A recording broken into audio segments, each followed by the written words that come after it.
Nasira ang harapang bahagi ng SUV na ito alas 2 ng hapon noong Sabado, May 16 sa Sitio Kaypilan sa Barangay Camp 3 sa Cannon Road 2, Babinggit. Ito'y sa pagkahulog ng malaking bato mula sa bundok matapos maranasan ng malakas na pag-uulan sa lugar. Ligtas naman ang driver ng sasakyan na pauwi noon sa Pangasinan nang maganap ang insidente. Malaking bato yun eh. Tapos,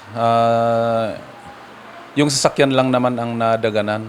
Tapos, yung driver, maganda naman ang sitwasyon. Tapos, kasi yung bato kasi galing doon sa taas, tapos malakas yung ulan eh.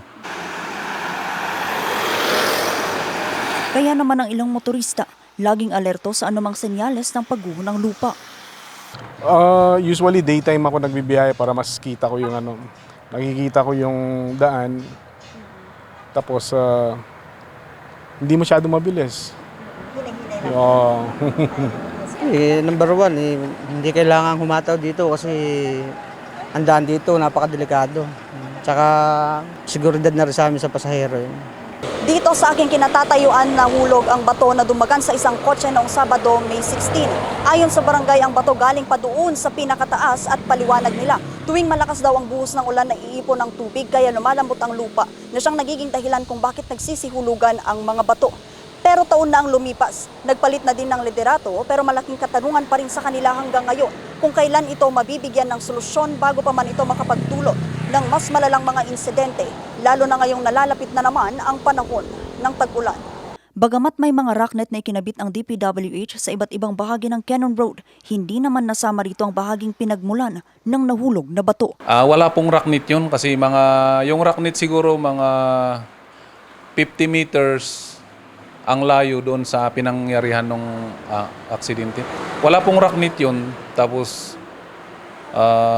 mga kahoy lang yung nang doon sa taas. May mga opisyal din ng DPWH na nag-i-inspect dito eh. Nakikita nila yun. Dito sa barangay, gusto namin malagyan ng kung may pwedeng protection na mailagay doon para pang doon sa mga nahulog na bato. Pero nasa DPWH kasi na yun eh, kung ang may nila doon. Agosto noong nakaraang taon, ininspeksyon ng Pangulo ang rock netting project sa barangay matapos ang sunod-sunod na pananalasa noon ng mga bagyo at habagat.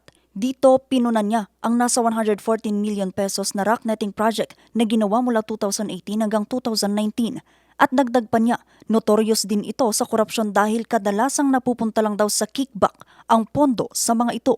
Sinubukan naman ng news team na kunin ang panig ng DPWH Benguet First District Engineering Office, ngunit wala pa rin silang tugon sa aming mga mensahe.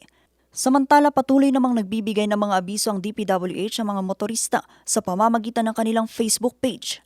Sa ngayon, bukas pa rin ang Cannon Road sa mga motorista, ngunit pinapayuhan ang lahat na magdoble ingat at manatiling mapagmatsyag sa pagbiyahe sa nasabing kalsada. Vanessa Bugtong, RNG News.